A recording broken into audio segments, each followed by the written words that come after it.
Hello and welcome to Furious Tea Break, the side channel to Furious Driving, where we do some slightly less car related things. And one of those things we do on here is junk in the trunk. The junk train pulls into the trunk station, but in recent months the trunk train has been running a little light.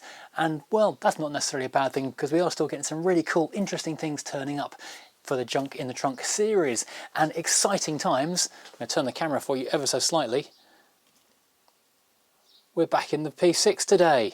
The black V8 has made a triumphant return, although it is facing the wrong way, so I'm going to have to walk all the way to the far end of the car to get your creaky boot noise every time. We've only got a couple of parcels for you this time, but there's been an interesting shift in the junk trunk dynamic, because since starting Clickbait, the third channel in the Furious family, people are sending non-car stuff. So we've got one which I'm pretty sure I know what it is, which I'll start with this one. Has come all the way from America, from New Jersey no less. So from Mark Clark, thank you Mark for sending this over. I'm going to assume we've got ourselves a license plate here. Oh, it is a license. Oh, Delaware. We haven't had a Delaware before. That's exciting. Let's get some light on that thing. The first state Delaware expired March 2024. So this is a recent plate. Is there a note in here? Yes, there is. Haha. Oh, even better. You won't believe what this number plate came from. Oh, it came from a W123. So we've got a Delaware plate from Mercedes W123. So we're one state closer to completing our complete set of United States number plates, and it's from a Merc. How cool is that? So this isn't a quick note from Mark. Dear Matt, I've enjoyed your YouTube channel videos for years now. Oh, thank you. I forget I've been running them that long. So I wanted to show my appreciation. Enclosed is a Delaware state license plate to add to your collection. Look forward to seeing it all. I do need to go and do a complete video on the license plate wall. I've got a few over here, which is a little bit sparse now because I've moved a lot to the other room.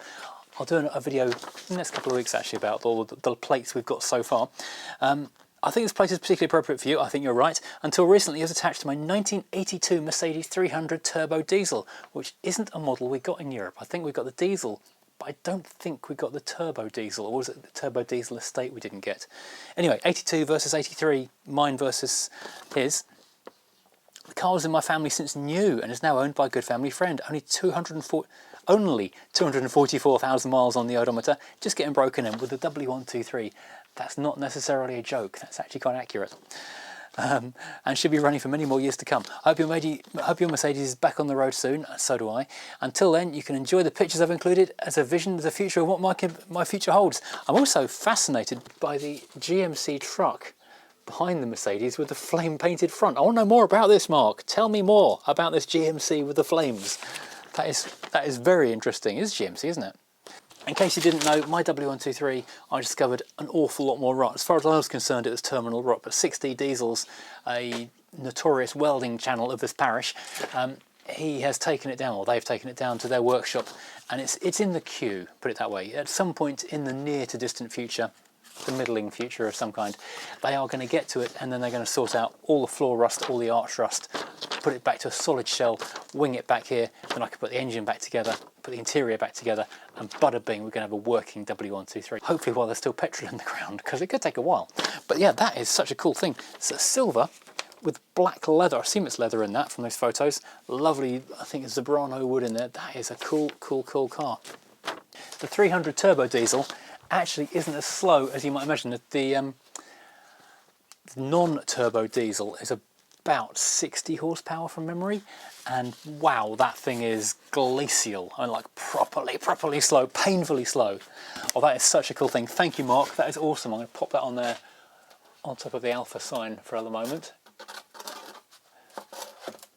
And we'll go to the next one, which I don't think is car related.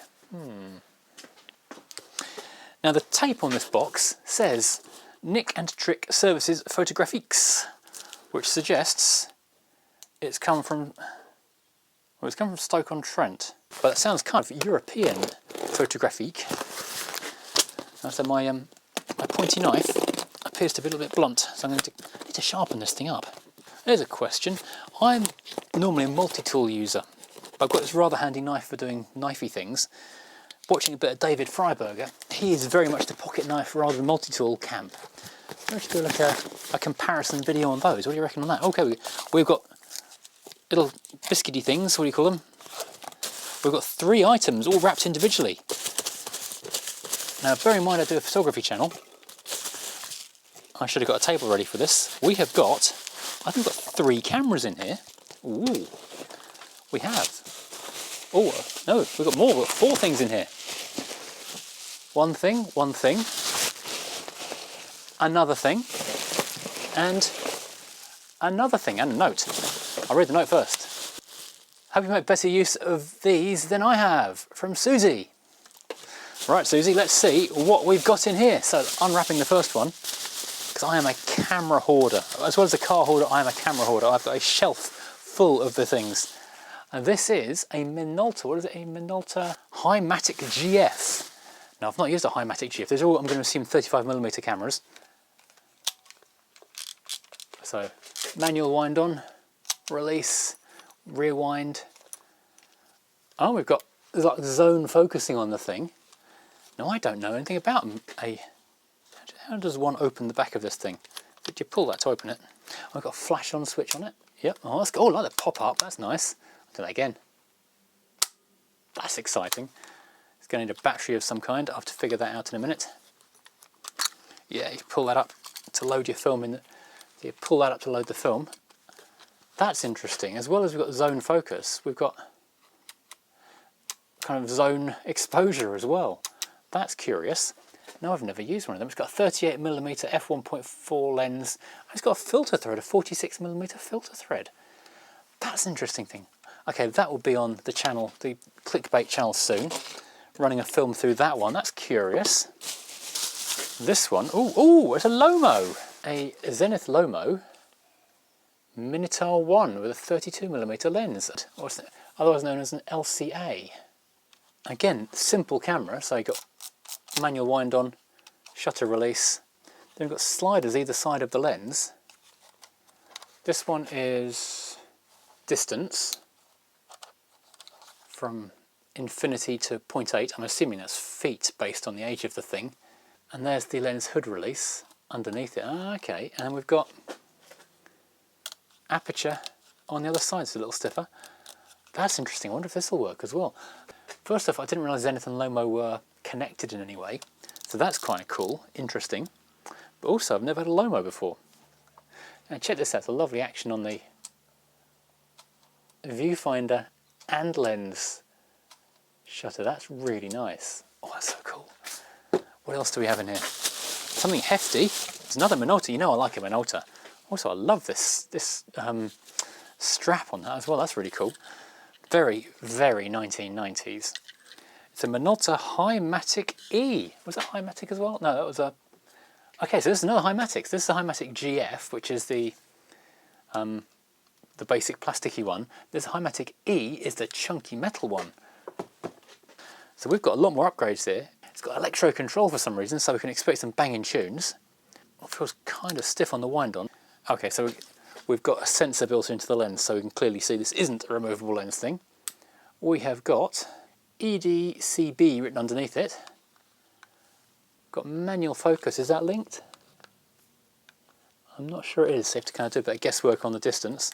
It feels very stiff on the winder. We have got a self-timer, we've got a hot shoe, auto manual on the flash. Okay, when you got the flash on the hot shoe. And looking at this little shoe on the bottom, or this gap on the bottom, I reckon you can put either a motor driver or a grip underneath there. That's quite cool. A space for batteries underneath, which are an unusual size. I wonder if that's one of those kind of dead camera battery sizes, because there are a bunch of those sizes that just don't exist anymore.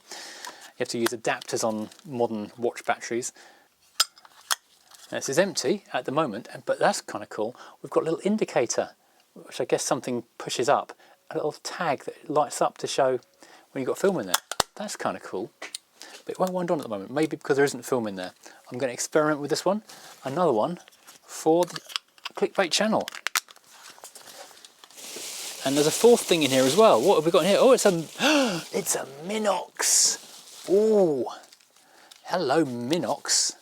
And it's in a nice little leather case as well. I'm going to unscrew the nice leather case because you can see the camera properly then. That's really quite tasty. Unfold the front of it and the camera expands out. Then you've got really tiny controls, Minox being the name. You've got the larger ring at the back is your aperture, and you've got your focus ring at the front. on the little battery for the light meter hidden in there. Oh, that's a nice little wind-on mechanism. It's a solid thing that you just push around the edge and then 2 winds to do it. It's a little bit stiff, might need servicing, yeah. Oh, that is so cool. And what's this underneath? I've got an ISO scale underneath, hidden out of the way because I don't use it very often. Oh, that is awesome. Again, another fabulous action on these mechanical cameras. I'll download the manual on how you do this. Oh, there's another little control just there. 2 more little controls on the top. It definitely needs the instruction book. Okay, this is fascinating and really, really cool. Thank you so much, Susie. That is amazing. Definitely a couple of videos coming up on these things. That's everything in that one. Wow, so cool. Now I might need to get them serviced by my camera repair guy who lives down the road. A lovely guy called Miles. I've been taking cameras to for years, and he's actually got a couple of my cameras at the moment for other servicing. Well, that's cool. That is very cool indeed. Thank you so much, Susie. That's brilliant. Now, there's only one more box. I did say it was a fairly light week, but I think this is more of a similar vein. Hold on. Prepare for the creak. Now this is a hefty puppy. Let's see what it contains. Break out the Gerber. Oh, by the way, do you like the Fiat sign? The newest addition to the sign collection. Picked it up on eBay last year, but I haven't got it on the wall yet. I need to, because the Rover V8 was stranded, I couldn't get up against the wall to do it, and the polystyrene on the back was not in properly, so I had to glue that back together. Now that's drying nicely, I'll be able to get that sorted out fairly soon. Now what have we got in here? We've got serious packaging going on here. And this came from a viewer called John. And John has packed this really, really nicely. Okay, if I pass the parcel, I'm past the first barrier. I'm into the second barrier. Oh, got a little camera bag thing going on here. Look at this. I often say you can literally not have too many camera bags. So we'll open this up. Oh, there's a roll of film in there as well. That's a bonus. You cannot have too much film. Film's expensive these days. Fuji Superior 200, that's a nice roll. And we've got a lens, okay. Oh, the second roll of film. 3, oh, there's loads of film. Got some Kodak Color Plus, oh, that's a good roll. Got another roll of Fuji. We've got, more Fuji, off.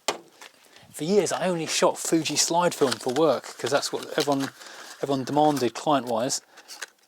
More Fuji, yeah. Well, that's cool. So we've got here, what lens is this? A Miranda 24mm, but I don't know what lens mount it is yet. Exciting. Also looks like a light meter. Do you know what, I need a light meter. It's tangled. It's a Southall Barclay, which sounds like a character from a 1960s sitcom. Basically it's telling me it's very dark in here. Yeah, it wants to tell me that my shutter doesn't go down slow enough on this. It's quite dark in here. Right, let's see if that works later. Now we have got in here, oh, there's a filter as well. A circular polarizer. Well, that's really handy. Can't never go wrong with a circular polarizer. And we've got ourselves a camera, which is, I'm being careful because the strap is tangled against the light meter, so I'm being careful not to drop this. Oh, it's a Zorky. Here we go. Can I undo this from the leather case so you can show it to you properly?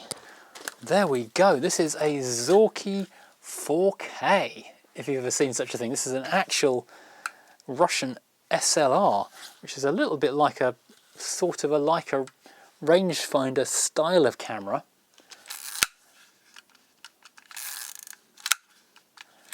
Again, don't know if it works, but we'll figure this out.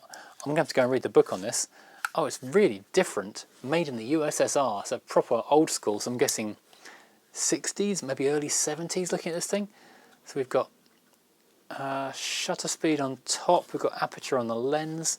It's a screw fit lens, so like M42 perhaps. Even the lens has got made in the USSR in big writing on it. If I were buy a Lada or something like that, or a Trabant, then this would be a perfect accessory for that. So yeah, so we've got aperture on there, got focus works, nice and smooth as well. Got a rewind on the back. It keeps winding and winding though, so I'm a little bit concerned that it doesn't work. But I'm going to do some digging on this, find out how it works, find out what it should be doing, And we'll have this as well on Furious Click, not Furious anything, on Clickbait on the other channel. That is awesome. Thank you, John. That is amazing. What a cool, curious thing. It's so heavy. It really does weigh an absolute ton in your hand. So that's a really interesting thing. Thank you, John. Oh, thank you everyone who sent stuff in. That was a really different and unusual junk in the trunk. Only one car-related item for a change in the form of the license plate, but what's that, 5 cameras? So I've got loads of content now for Clickbait to be filming over the next few weeks, because I'm basically going to have to learn how these cameras work, dig up all the history of them, run a roll of film through it, get it developed and see if the cameras actually work or not, because this, you know, these old cameras, they don't necessarily always work. Sometimes you get a wonderful old camera and the light seals will have failed, or the shutter mechanism doesn't work quite at the right speed anymore. I have that wonderful Minolta X300. I took it on holiday, ran the first roll of film I shot through it on holiday, which is a mistake, and it turned out the shutter was opening and then closing for a tiny bit and then just dragging across really slowly for the rest of the frame. So the first 2 or 4 millimeters of the shot were perfectly exposed and the rest were just blotched out. So yeah, that can happen. So yeah, I'm going to do a bit of experimentation with them, and that's interesting. And I need to get that over to the cool wall in the barn with the rest of the license plates.